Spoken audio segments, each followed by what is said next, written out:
राहुल गांधी क्या बोलता है, कांग्रेस क्या बोलता है, उनको तो पता ही नहीं है डिफेंस होता क्या है, देश होता क्या है। ऐसी जगहों पर लव जिहाद को लेकर कानून बन सकता है जो एक देश का हिस्सा है, तो महाराष्ट्र जैसे महानगर में क्यों नहीं। हमारे महाराष्ट्र में आज एक अच्छा नेतृत्व मिला है महाराष्ट्र को। आपके धर्म से कोई नहीं चिढ़ रहा, वो भोंगे की आवाज़ से लोग चिढ़ रहे हैं। बस इतना ही बोलना है कि अगर आपके माध्यम से अगर वो सुन सकते हैं, उनके मौलाना, उनके मस्जिद के समाज के लोग अगर वो सुन सकते हैं कि ये सही बोल रहा है, तो मेरी उनसे नम्र विनती है कि आप लोग उसको आवाज़ कम कर दीजिए। मोदी जी बेच दिए, मोदी जी बेच दिए, मगर क्या बेच दिया उन्होंने? देश तो हमारी सही सलामत है, सब अच्छे चल रहे हैं। बड़े बड़े उद्योगपति को कॉन्ट्रैक्ट दिया जा, उसमें क्या गलत है?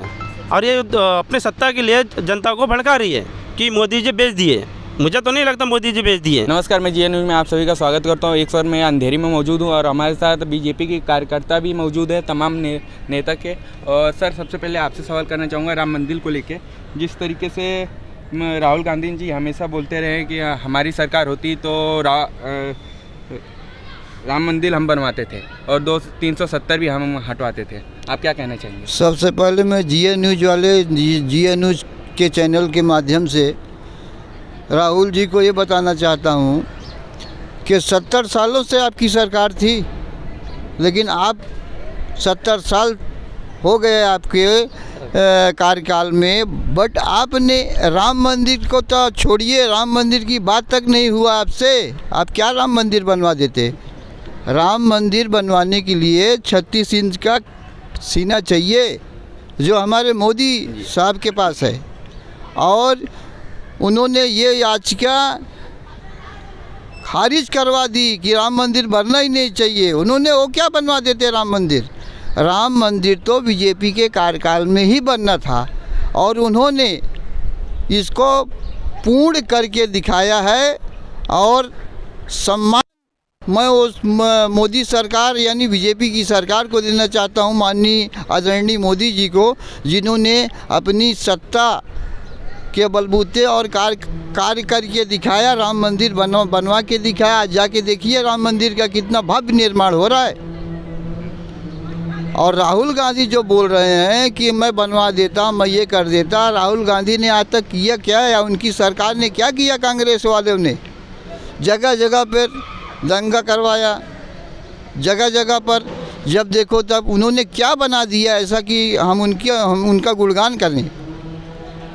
आप खुद जान रहे हैं, जगह जगह पे आप जाके देखिए। जब भी बीजेपी का कार्यकाल नहीं था और कांग्रेसियों का सरकार था, हाँ, तो हर जगह देखिए, हर जगह कोई ऐसी जगह बता दीजिए जहाँ पर उन्होंने अच्छा कार्य किया हो। तो आपके माध्यम से मैं बोल रहा हूँ कि ये बीजेपी सरकार ने जितना अच्छा ये पूरे भारत में जो काम कर रही है, उसके सिवा ये कांग्रेसी इनकी जो है ना जल रही है।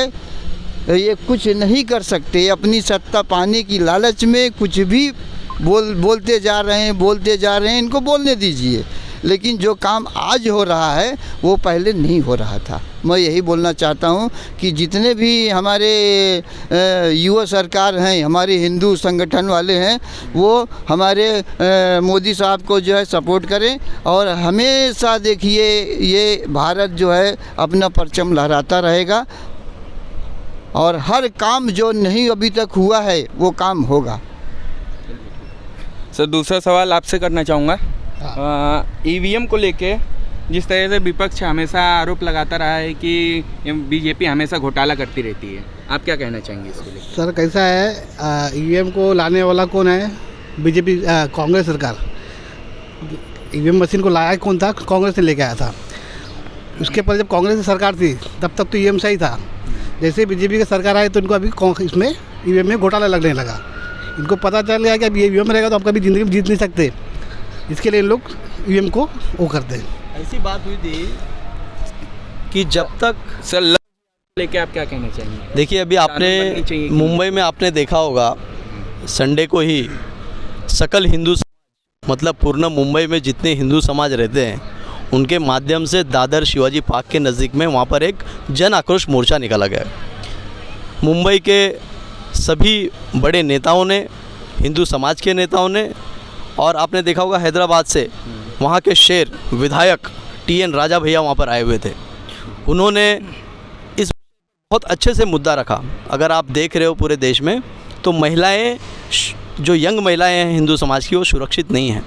अगर उत्तर प्रदेश, मध्य ऐसी जगहों पर लव जिहाद को लेकर कानून बन सकता है जो एक देश का हिस्सा है, तो महाराष्ट्र जैसे महानगर में क्यों नहीं। हमारे महाराष्ट्र में आज एक अच्छा नेतृत्व मिला है महाराष्ट्र को। हमारे मित्र प्रीतेश जी यहाँ पे बाला साहब शिवसेना शिंदे गढ़ के यहाँ पर उनके कार्यकर्ता, हम चाहते हैं कि एकनाथ शिंदे जी जो यहाँ के CM हैं महाराष्ट्र के, और डेप्यूटी CM देवेंद्र जी फडणवीस, इसके ऊपर एक कठोर कानून बनने की आवश्यकता है। महाराष्ट्र की तमाम जनता का मांगनी है कि ये बनना चाहिए, ताकि हमारे देश और हमारे महाराष्ट्र की महिला कि जिस तरह के महाराष्ट्र में बवाल हुआ था सर, उसको लेकर आप क्या कहना चाहेंगे?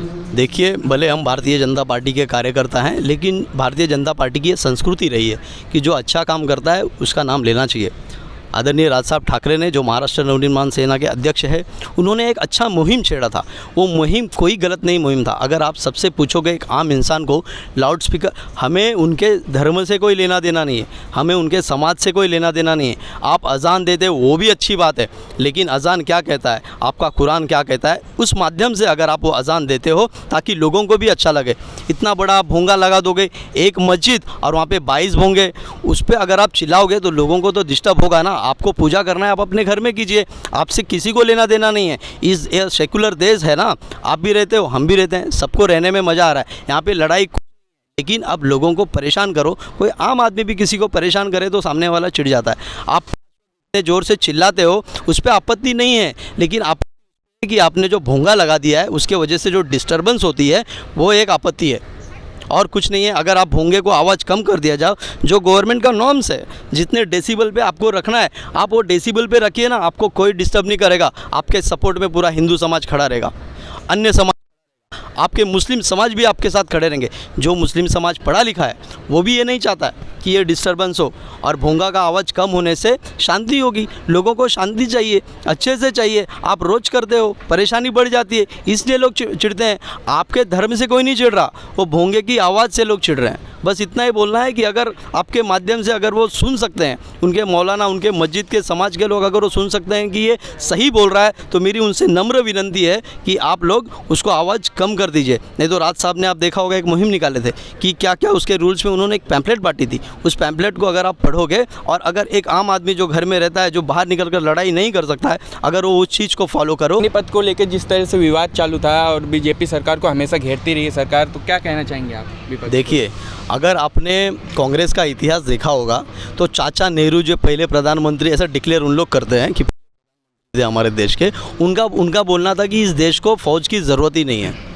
अभी रिसेंट स्टेटमेंट अपने अगर कांग्रेस में राहुल गांधी का सुना होगा तो वो कहते हैं कि किसान और लेबर को बॉर्डर पे रख दो, आर्मी की ज़रूरत नहीं है। तो इन लोग क्या समझेंगे कि डिफेंस होता, इन्होंने तो डिफेंस को 70 साल में खोखला कर दिया था।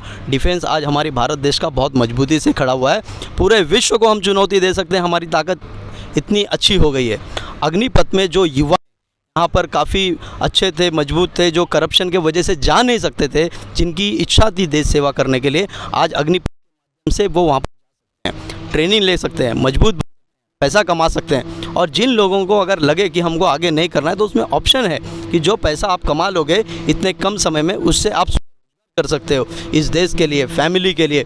उनको एक अच्छी ट्रेनिंग मिलेगी कि हमको इस देश में कैसे जीना है। एक सकारात्मक दिमाग में उनके पास घुसेगा ताकि वो देश के लिए अच्छा कार्य कर सके। इसलिए राहुल गांधी क्या बोलता है, कांग्रेस क्या बोलता है, उनको तो पता ही नहीं है डिफेंस होता क्या है, देश होता क्या है। बजट लाया जाता है। इस बार जिन्होंने बजट निकाला, आदरणीय सीतारमन जी ने, वो सबसे पहले तो बहुत एजुकेटेड लेडी है, उनके पास काफ़ी एक्सपीरियंस्ड है। उन्होंने जो बजट निकाला, अगर आप देखे होंगे तो उन्होंने सभी के लिए एक सामान्य बजट लाया। कहीं पे जो डेवलपमेंट की कमी है उसको किस तरीके से, किस माध्यम से, कितने उस डेवलपमेंट को उठाया जाए, उन्होंने सब पर ध्यान दिया। फिर वो किसान हो, लेबर हो, आम आदमी हो, जितने भी वर्ग के लोग, जो लोग देश के लिए समर्पित है, फिर इंफ्रास्ट्रक्चर की डेवलपमेंट हो, टैक्स की स्लैब हो, सभी देखते हुए उन्होंने बजट निकाला है। और मुझे ऐसा लगता है कि इस बजट से सभी युवा, सभी महिला वर्ग, सभी सीनियर सिटीजन से लेके देश की इंफ्रास्ट्रक्चर डेवलपमेंट तक ये बजट बहुत फ़ायदेमंद रहेगा और देश आगे बढ़ने में कोई कमी नहीं होगी। हमेशा कहता रहा है कि मोदी जी ने हर चीज़ बेच दी है, इसको लेके आप क्या कहना चाहेंगे? रेलवे बेच दिया और हर चीज़ें बेची जा रही हैं। नहीं, विपक्ष को सबसे पहला भारत के जनता को ये बताना चाहिए कि क्या बेच दिया करके। रेलवे को बड़ा कॉन्ट्रैक्ट देना कोई गलत बात है, एयरपोर्ट को कोई बड़ा उद्योगपति को कॉन्ट्रैक्ट देना कोई गलत बात है। ये क्या जनता को से भड़का रहे, मतलब बेच दिया। मतलब मुझे तो नहीं लगता कि मेरा घर बेच दिया, भारत में रहने वाले हर एक जनता का घर बेच दिया। ये विपक्ष ऐसे भड़का रहे जनता को अपनी सत्ता के लिए। मोदी जी बेच दिए, मगर क्या बेच दिया उन्होंने? देश तो हमारी सही सलामत है, सब अच्छे चल रहे हैं। बड़े बड़े उद्योगपति को कॉन्ट्रैक्ट दिया जा रहा है, उसमें क्या गलत है? और ये अपने सत्ता के लिए जनता को भड़का रही है कि मोदी जी बेच दिए। मुझे तो नहीं लगता मोदी जी बेच दिए।